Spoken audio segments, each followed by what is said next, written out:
So for today's video nga mga kaibigan ko, tingnan nyo naman at bababa na ako dyan sa hagdan, no. Ayan, no, kalmado na. Yes, nag-Ray-Ban pa nga. At ini-enjoy ko pa nga ang pagwa-walking dyan, no. Tingnan nyo naman, kalmado. Ops. Tingnan nyo naman, boy. Si Sunday nga ngayon, no. Ang sarap mag-relax talaga. Tapos mamaya magsisimba, magbabayad to church, no. Okay, back to the topic. Lakad muna tayo dito, no? Okay, kayo.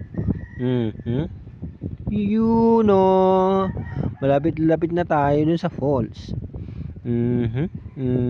Sige pa, lakad pa muna tayo dito ba? Thank you kay Lord dahil may nag-i-exist pa pala na ganito kagandang tanawin, no? Okay, ang sarap sa mata, nature na nature. Ayan na, flinex na ni Kuya. Okay kayo. Tingnan po natin. Ayun na, daming tao, no? You know, mga guest din sila, oh. Okay kayo. Siyempre, dapat i-enjoy din natin yung mga view na ganyan, no? Okay kayo. Tingnan naman natin yung kapaligiran, no? Walking muna ang yung bida, no? Sige, video. O, dito na natin, malapit na natin tapusin dito, ha? Huwag mong skip. Maraming salamat.